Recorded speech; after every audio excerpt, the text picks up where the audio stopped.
High, স্বাগত জানাচ্ছি anytime online স্কুলের ইলেকট্রিক টিউটোরিয়াল প্লেলিস্ট থেকে। আমি এসএম শামীম আহমেদ। আর ক্ষমা চেয়ে নিচ্ছি আপনি যদি আমার চ্যানেলে অন্য কোনো প্লেলিস্টে নিয়মিত দর্শক হয়ে থাকেন, কেননা আপনি হয়তো ভাবতে পারেন যে আমি তো ইলেকট্রিশিয়ান নই, তাহলে কেন আমি এই ইলেকট্রিক ভিডিওগুলো দেখবো বা কেন আমাকে এই ইলেকট্রিক ভিডিওগুলো দ্বারা মেসেজিং করা হয়। তারপর আমি বলবো দেখার জন্য, কেননা আমি মনে করি আপনি ইলেকট্রিশিয়ান না হলেও আমার ইলেকট্রিক প্রোগ্রামিং ভিডিওগুলো দেখা আপনার প্রয়োজন, কেননা যে কাজ আপনার জানা থাকবে সে কাজ আপনি নিজে না করলেও অন্যকে দিয়ে সেভাবে অনায়াসে করিয়ে নিতে পারবেন। যেমন দেখেন, আমি লেখাপড়ার পাশাপাশি সরকারি প্রতিষ্ঠান থেকে ইলেকট্রিকের উপর সর্বোচ্চ সার্টিফিকেট অর্জন করো কাজটি প্রফেশনে না নিলেও আপনাদেরকে শেখাতে পারছি, এবং নিজেদের প্রয়োজনে দক্ষতার সাথে আমি কাজগুলো সম্পাদন করে যাচ্ছি। তাই আমি সবসময় ভাবি, আপনিও ভাবুন যে একটি কাজ করি বা নাই করি, জানা থাকলে উপকার আসবে নিশ্চয়। যেমন দেখুন, আপনি কি কখনো ভাবছেন যে আপনার ঘরের বৈদ্যুতিক বোর্ডে ইন্ডিকেটর কতটুকু প্রয়োজনীয় এবং কতটুকু বিদ্যুৎ অপচয়কারী সংযোগ? অবশ্যই এর খবর রাখেন না। তাহলে আমি বুঝিয়ে বলি যে আপনার বাসায় যদি একটি 6 ওয়াটের একটি এলইডি বাল্ব আপনি লাগান, আর দৈনিক যদি আপনি 3 ঘন্টা করে ব্যবহার করেন, তাহলে দেখুন 24 ঘন্টার মধ্যে আপনার যে 318 ওয়াট কিন্তু আপনি ব্যবহৃত করছেন। আবার অপরদিকে যদি একটি ইন্ডিকেটর ব্যবহার করেন, সর্বনিম্ন 1 ওয়াটেরও যদি একটি ইন্ডিকেটর ব্যবহার করেন, তাহলে দেখেন যে 24 ঘন্টায় আপনার 24 ওয়াট ব্যবহৃত হচ্ছে, যা আপনার একটা এলইডি বাল্ব থেকেও কিন্তু আপনার অতিরিক্ত অপচয় হচ্ছে, অর্থাৎ 6 ওয়াট অপচয় হচ্ছে। তো আমরা জানি যে ইন্ডিকেটরের ব্যবহারের সুবিধা বা অসুবিধা। যেমন প্রথমত আমরা এর সুবিধাটা যদি আমরা বিবেচনা করি, তো সুবিধা হবে, দেখেন একটা রুমে বা আপনার বৈদ্যুতিক বোর্ডে বিদ্যুৎ আছে কিনা সেটা জানার জন্য কিন্তু আমরা একটা ইন্ডিকেটর ব্যবহার করি। দ্বিতীয়ত আমরা বোর্ডের সৌন্দর্য বৃদ্ধি করার জন্য আমরা সেটা ব্যবহার করি। তারপর রাতের বেলায় অনেক সময় আছে রাতের বেলা বোর্ডের দিশানা দেওয়ার জন্য সেটা ব্যবহার করি, এবং কোনো ইন্ডিকেটর আছে যেগুলা একটু আলোচনা করে রাখে। আবার ওপর থেকে যদি আমরা অসুবিধার দিক চিন্তা করি, এছাড়া কোনো আর তেমন কোনো সুবিধা নেই। আর অসুবিধার দিক যদি আমরা চিন্তা করি, যে সামান্য হলেও কিন্তু এটি ব্যয়বহুল, আর বোর্ডে অতিরিক্ত পয়েন্ট অবশ্যই রাখতে হয় এবং সেই পয়েন্টের জন্য সুইচ বা বোর্ড ব্যবহার করতে হয়, এবং সামান্য হলেও কিন্তু সেটি বিদ্যুৎ অপচয় হয়। আর মাঝে মধ্যে দেখবেন সুইচটি পরিবর্তন করতে হয়, কেননা যেহেতু এটির ভিতরে একটা ছোটো একটি বাল্ব রয়েছে, সেটা কিছুদিন পর অবশ্যই নষ্ট হতে পারে। তাহলে মাঝে মাঝে আমাদের সুইচটি পরিবর্তন করতে হবে, এবং ওই বোর্ডে যদি সকেট ব্যবহার না করি, তাহলে অতিরিক্ত আকারে আমরা এই নিউট্রাল তারটি নিতে হয়, না হলে কিন্তু বোর্ডে আমরা জানি নিউট্রাল ব্যবহার করার কোনো প্রয়োজন হয় না। তো দেখেন, তাহলে এখানে কিন্তু নিউট্রাল ব্যবহার করার জন্য অনেক সময় অনেক ব্যয়বহুল হয়, যেমন অনেক দূর থেকে কিন্তু নিউট্রাল তার সেখানে নিতে হয়। তারপর আমি বলবো না যে আপনারা ইন্ডিকেটর ব্যবহার করবেন না, অবশ্যই করবেন, কেননা এর অসুবিধা গুলো অনেকের কাছেই কিন্তু সামর্থ্যযোগ্য, কিন্তু সুবিধাগুলো অনেকটা শখের বিষয়, তাই লাগাতেই চাইবেন, ঠিক না? তো তাই আমি বলবো যে সংযোগটাও অন্যরকম করে দিলে যদি আমাদের এই সুবিধাগুলো বেড়ে যায় এবং অসুবিধাগুলো অনেকটাই কমে যায়, তাহলে কেমন হয়? আমি মনে করি যদি একটি বাল্ব সিরিজে ইন্ডিকেটর ব্যবহার করা হয়, তাহলে এর আগের তুলনায় অনেকটা সুবিধাই হবে, অর্থাৎ অসুবিধাটা অনেকটা কমে যাবে। তাহলে দেখি আমরা এখন এইভাবে যদি আমরা ইউজ করি, অর্থাৎ একটা বাল্ব সিরিজে যদি একটি ইন্ডিকেটর ব্যবহার করি, তাহলে তার কি কি সুবিধা বা অসুবিধা হতে পারে। যেমন সুবিধা দিকে আমি বিবেচনা করলাম যে একটি অতিরিক্ত বিদ্যুৎ যে অপচয়টা, অর্থাৎ আমাদের যে 6 ওয়াট আমরা দেখলাম, একটা মিনিমাম একটা এলইডি বাল্বের সাথে আমরা তুলনা করলাম, প্রায় দেখা যায় এখানে 6 ওয়াট কিন্তু বেশি ব্যবহৃত হচ্ছে। এই অতিরিক্ত বিদ্যুৎ অপচয়টা কিন্তু অন্তত আমরা রোধ করতে পারবো। শুধু এই অতিরিক্তটা না, এর চেয়েও মানে আমরা 18 ওয়াট থেকেও আমরা অনেকটা নিম্ন গতিতে নিয়ে আসতে পারবো যদি আমরা বাল্ব সিরিজ ইন্ডিকেটরটি ব্যবহার করি। তাছাড়া আলাদা নিউট্রাল তারেরও সেখানে প্রয়োজন হবে না, একদম নিউট্রাল তার না নিলেই হবে। আর আরেকটি হলো বিষয় যে ইন্ডিকেটরটি আগের তুলনায় অনেকটা দীর্ঘস্থায়ী হবে, কেননা যেহেতু তার চেয়ে আগের চেয়ে অনেকটা কম ইউজ হবে, তা আমি আশা করি ইন্ডিকেটরটি আগের চেয়ে অনেকটা দীর্ঘস্থায়ী হবে। তাহলে আমরা দেখি যে সেটা কিভাবে সংযোগ দিতে হয়, আমরা প্র্যাকটিক্যালি ভাবে একটু দেখে নিই। দেখেন, এখানে আমরা একটু সুইচ বোর্ডটি নিয়েছি এবং দুইটি সুইচও লাগিয়ে রেখেছি। এর মধ্যে একটি ইন্ডিকেটর এবং একটি নর্মাল সুইচ আমরা লাগিয়ে রেখেছি। অবশ্যই আপনারা সুইচগুলো দেখতে চিনবেন যে একটি ইন্ডিকেটর এবং একটি নর্মাল সুইচ আমরা নিয়েছি, এবং এখানে একটি বাল্ব নিয়েছি এবং একটি হোল্ডার নিয়েছি, এবং ভিডিওর সাথে কিছু কানেকশনও দিয়ে রেখেছি। যেমন দুইটি টার্মিনালে আমি দুইটি তার লাগিয়ে রেখেছি, একটি মেইন লাইন হিসেবে ব্যবহার করবো, একটি আর্থিং হিসেবে আমরা ব্যবহার করবো। তো এবার আমরা দেখবো যে কিভাবে মেইন কানেকশনটি দিতে হয়। তো আমি দেখেন যে আমি সুইচগুলো তার এই লেখার উপর ভিত্তি করে সাজিয়ে লাগিয়ে রেখেছি। হয়তো আপনার সুইচ বোর্ডে আরো বিভিন্ন সুইচ থাকতে পারে, তখন আপনি এই লেখার উপর ভিত্তি করে সুইচগুলো একইভাবে সাজাবেন। তো আমি একটা কথা বলি, আপনি যদি নতুন হন তখন সুইচগুলো কিভাবে লাগাতে হয় তো প্রথম থেকে আপনার জানা দরকার। তো আমরা যদিও এনি টাইম অনলাইন স্কুলের ইলেকট্রিক টিউটোরিয়াল প্লেলিস্টে একদম নর্মাল ভিডিও দিয়ে আপনাদেরকে হেল্প করার চেষ্টা করবে না, তারপরেও কিন্তু প্রত্যেকটি টিউটোরিয়াল যদি আপনি দেখার চেষ্টা করেন তাহলে নর্মাল কানেকশনগুলো কিন্তু আমি সেখানে বলে দিব, এবং কিভাবে দিলে ভালো হয় সেগুলো কিন্তু আমি বলে দেবো। যেমন দেখেন, আমি কিন্তু প্রত্যেকটি সুইচের নিচের টার্মিনালের সাথে আমি ওয়্যার দ্বারা কানেকশন শর্ট করে দিয়েছি, যেমন অর্থাৎ যেদিকে অন লেখা সেদিকের টার্মিনালের সাথে আমি শর্ট করে দিয়েছি। হয়তো আপনার সুইচ বোর্ডে যদি ফিউজ লাইনটি থাকে, ফিউজ সুইচটি থাকে, তখন ফিউজ সুইচের উপরের দিকে যখন আপনি ফেজ লাইনটি দিয়ে দিবেন তখন ফিউজ হয়ে নিচের টার্মিনালের সাথে এগুলোরে আপনি সংযোগ করে দিবেন। তখন দেখবেন যে প্রত্যেকটি টার্মিনালের গায়ে কিন্তু বিদ্যুৎ বিদ্যমান থাকবে। তো অনেক ইলেকট্রিশিয়ান এই যে ভুলটা করে, অর্থাৎ তারা উপরের টার্মিনালের সাথে তারা মেইন বিদ্যুৎ কানেকশনটি দেয়। তো আমি বলবো যে নিচের দিকে দেওয়ার যে সুফলতা, আমি সেটা বলবো যে যখন নিচের দিকে কারেন্টটি দিবেন তখন কিন্তু শুধু এই টার্মিনালের গায়ে কিন্তু কারেন্টটি থাকবে, আর যখন আমরা সুইচটি অন করব, অন অবস্থায় থাকবে, তখন কিন্তু তার সুইচ হয়ে কিন্তু অপর টার্মিনালে যাবে এবং অপর টার্মিনাল থেকে তার পণ্যের গায়ে, অর্থাৎ যদি বাল্ব লাগানো থাকে সে বাল্বের গায়ে চলে যাবে। তো আর এদিকে না লাগানোর যে অসুবিধাটা আমি বলবো যে যদি সুইচটি কোনো ড্যামেজ হয়ে যায় বা আপনার হাতে পানি আছে, তখন দেখবেন অফ অবস্থায় যখন সুইচের গায়ে টাচ লাগবে তখন কিন্তু হয়তো শর্ট করতে পারে, শর্ট সার্কিট হতে পারে।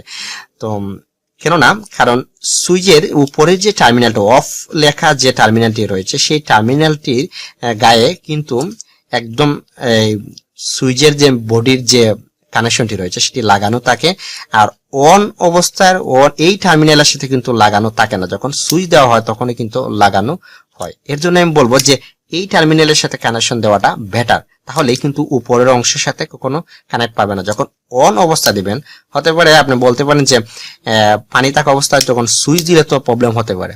হ্যাঁ, হতে পারে। তখন আমরা সুইচ দিয়ে তো আর কখনো ধরে রাখি না।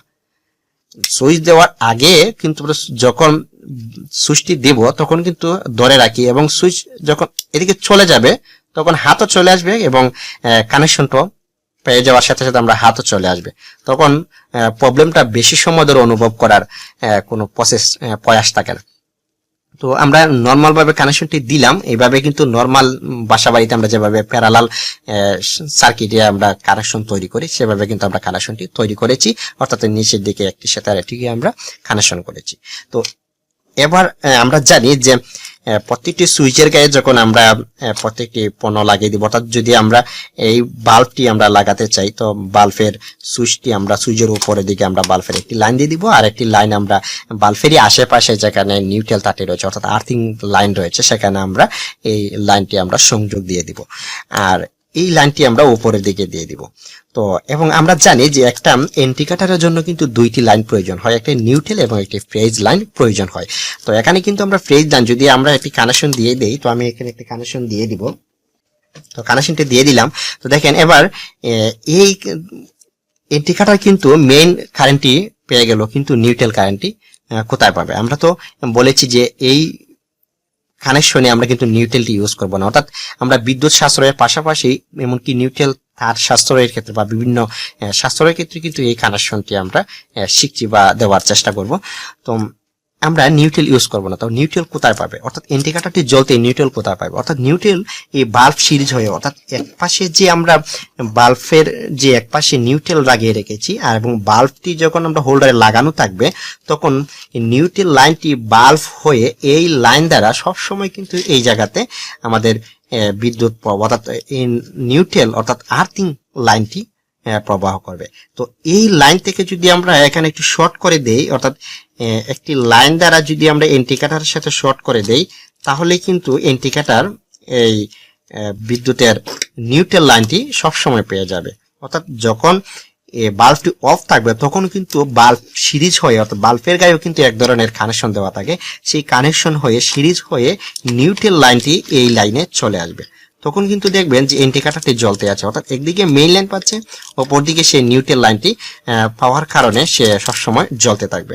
কিন্তু যখন আমরা এই সুইচটি আমরা দিয়ে দিব, এই সুইচটি অন করে দিব, তখন কিন্তু এই দুইটি টার্মিনাল এক হয়ে যাবে, অর্থাৎ তখন মেইন লাইন হয়ে যাবে, মেইন কারেন্ট লাইনটি ফেজ লাইনটি পেয়ে বাল্বটি জ্বলতে থাকবে, এমনকি তখন মেইন লাইনটি এদিকেও চলে আসবে। তখন দেখেন উভয়টি যেহেতু মেইন লাইন হয়ে যাবে অর্থাৎ ফেজ লাইন হয়ে যাবে, তখন কিন্তু আর ইন্ডিকেটরটি জ্বলার কোনো প্রয়াস থাকে না, তখন কিন্তু বাল্বটি সরাসরি জ্বলতে থাকবে। আবার যখন বাল্বটি অফ হয়ে যাবে তখন কিন্তু এই দুইটি টার্মিনাল আলাদা হয়ে যায়, ঠিক আগের মতো করে তার নিউট্রাল লাইনটি আবার এদিকে চলে আসে, তখন এদিকে চলে আসে, আর এদিকে মেইন লাইনের এবং দুইটি লাইনের কারণে ইন্ডিকেটরটি শুধু জ্বলতে থাকে। তো আমরা কানেকশনটি দেখিয়ে দিব, এবং এই কানেকশনের ক্ষেত্রে একটি অসুবিধাও রয়েছে, তো সেই অসুবিধাটি কিভাবে আবার সলভ করতে হয় সেই বিষয়টা আমরা বলে দিব শেষে, তো দেখতে থাকেন। তো আমরা কানেকশনটি কিভাবে দিব, আমরা অতিরিক্ত হারে যে সুইচের সাথে আমরা সিরিজ করতেছি সেই সুইচের সাথে আমরা অতিরিক্ত একটি তার দিয়ে আমরা এটা শর্ট করে দিলাম।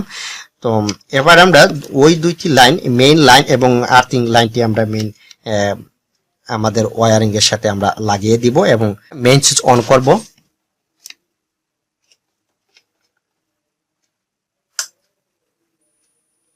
তো দেখেন মেইন সুইচ অন করার সাথে সাথে কিন্তু আমাদের ইন্ডিকেটরটি জ্বলে উঠেছে, অর্থাৎ আমাদের এখন বোর্ডে বিদ্যুৎ রয়েছে।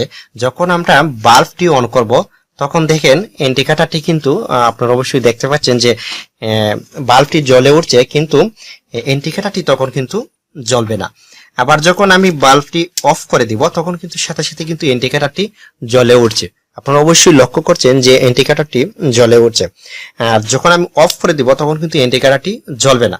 তো এই কানেকশনটি আমি আবারও আপনাদেরকে বুঝিয়ে দিচ্ছি যে মেইন লাইনটি এই লাইন হয়ে কিন্তু উভয় টার্মিনালে চলে যাচ্ছে, এবং এই লাইনটি যখন একত্র করা রয়েছে, এই দুইটি লাইন কিন্তু এখন বর্তমানে একত্র করা রয়েছে, কাজেই এই লাইন হয়ে কিন্তু সরাসরি বাল্বের দিকে কারেন্টটি চলে যাচ্ছে, কাজেই বাল্বটি জ্বলে উঠছে। আর যখন আমি লাইনটি অফ করে দিব তখন এই যে লাইনটি রয়েছে সেই লাইন হয়ে নিউট্রাল লাইনটি বাল্ব হয়ে এদিকে চলে আসবে, এদিক থেকে এদিকে চলে আসবে, তখন কিন্তু নিউট্রাল এবং মেইন লাইনের সমন্বয়ে কিন্তু এই ইন্ডিকেটরটি জ্বলতে থাকবে। যেহেতু ইন্ডিকেটরটি বাল্বের তুলনায় ছোট, কাজেই বাল্বটি তখন জ্বলতে থাকবে, তখন কিন্তু এই বাল্বটি ইন্ডিকেটরটি জ্বলতে থাকবে, তখন কিন্তু বাল্বটি আর জ্বলবে না। তো আমরা যে দেখবো, দেখেন এখানে কিন্তু মেইন লাইন যে আমরা বলছিলাম যে এখানে এই কানেকশনে একটি প্রবলেম, সবচেয়ে বড় প্রবলেম যেটা রয়েছে সেটা হলো, একটু লক্ষ্য করুন যে আমি যখন বাল্বটা অফ করে দিলাম তখন কিন্তু ইন্ডিকেটরটি জ্বলছে, কিন্তু আমি যদি বাল্বটি খুলে ফেলি তাহলে কিন্তু ইন্ডিকেটরটি জ্বলছে না, কোনো মতেই কিন্তু ইন্ডিকেটরটি জ্বলছে না। একটু লক্ষ্য করুন, ইন্ডিকেটরটি জ্বলছে না। অর্থাৎ বাল্বটি যদি খুলে ফেলি বা বাল্বটি যদি নষ্ট হয়ে যায় তাহলে কিন্তু ইন্ডিকেটর জ্বলবে না। এটাই কিন্তু সবচেয়ে বড় সমস্যা। আমি বলছিলাম যে এই সমস্যা এড়াতে হলে, অর্থাৎ যখন ইন্ডিকেটরটি জ্বলবে না বা আপনার বাল্বটি জ্বলবে না, তখন বুঝতে হবে হয় ইন্ডিকেটরটি নষ্ট হয়ে গিয়েছে, অথবা বিদ্যুৎ নেই, অথবা বাল্বটি নষ্ট হয়ে গিয়েছে। যখন দেখবেন বাল্ব জ্বলছে না বা ইন্ডিকেটর জ্বলছে না, তখন আপনার দুইটা জিনিস বুঝতে হবে, হয় বিদ্যুৎ নেই নতুবা বাল্বটি নষ্ট হয়ে গেছে। তখন কিন্তু আপনি যখন বুঝবেন তখন কিন্তু আপনার কাজ হবে যে বাল্বটি আপনি পরিবর্তন করে দেওয়া। বাল্ব যখন পরিবর্তন করবেন তখন কিন্তু আপনার আগের মতোই সব কাজ চালু হয়ে যাবে। তো এতক্ষণ দেখলেন আপনারা যে কিভাবে একটি বাল্বের সাথে একটি ইন্ডিকেটরের সিরিজ করে কিভাবে কানেকশন দেওয়া হয়। তাতে আপনার যে সাশ্রয়গুলো হলো, আপনার নিউট্রাল তার, অযথা নিউট্রাল তার ব্যবহার করতে হলো না। যে অর্থাৎ আমরা জানি এমনি যদি আমরা কোনো কানেকশন দিই তখন কিন্তু নিউট্রাল তারের প্রয়োজন হয়, অর্থাৎ একটি ইন্ডিকেটরের জন্য নিউট্রাল তারের প্রয়োজন হয়। এখানে কিন্তু নিউট্রাল তারটি প্রয়োজন হয় নাই, বরং আমরা যখন বাল্বটি জ্বলবে, আপনার ঘরে যখন বাল্বটি জ্বলবে তখন তো আপনার ঘরে বিদ্যুৎ আছে সেটা আপনি নিশ্চিত। যখন একটি ঘরে বাল্বই জ্বলবে তখন তো আর ইন্ডিকেটর থেকে বুঝতে হবে না আপনার রুমে বিদ্যুৎ আছে কিনা, আর তখন তো আপনার ওই ইন্ডিকেটর অযথা জ্বলে আপনার বিদ্যুৎ অপচয়ের কোনো প্রয়োজনই হয় না। আর যখন বাল্বটি অফ থাকবে তখন আপনার বাল্বটা জ্বালানোর আগে আপনাকে বুঝে নিতে হবে, বুঝার জন্য যে বিদ্যুৎ আছে কিনা সেটা বুঝার জন্য আপনার ইন্ডিকেটরের প্রয়োজন হয়। তাহলে দেখুন যে যখন বাল্ব জ্বলবে তখন কিন্তু আপনার ইন্ডিকেটরের সিগন্যালের কোনো প্রয়োজন নেই, অর্থাৎ ইন্ডিকেটরটি তখন সেই সৌন্দর্য থেকে একটু দূরেই থাকে। যখন বাল্বটি জ্বলবে না, যেমন রাতের বেলা যখন বাল্বটি অফ থাকবে তখন কিন্তু ইন্ডিকেটরে আপনার সৌন্দর্যকোণ আর বোটের দিশানাই দেখানোর জন্য বলেন, সেগুলো কিন্তু আপনাকে অবশ্যই দেখাবে। তো সমস্যা হলো যে যখন বাল্বটি মানে ফিউজ হয়ে যাবে বা বাল্বটি থাকবে না, তখন কিন্তু আমাদের ইন্ডিকেটরটি সেই কাজটি করবে না। হ্যাঁ, তো যখন বাল্বই থাকবে না তখন তো আর সেই রুমে বিদ্যুৎ দিয়ে আপনি কি করবেন? যখন আপনি বুঝবেন যে বাল্বটি জ্বলছে না এবং ইন্ডিকেটরটিও চলছে না, তাহলে দুইটি জিনিস, হয় বিদ্যুৎ নেই অথবা বাল্বটি নষ্ট হয়ে গিয়েছে।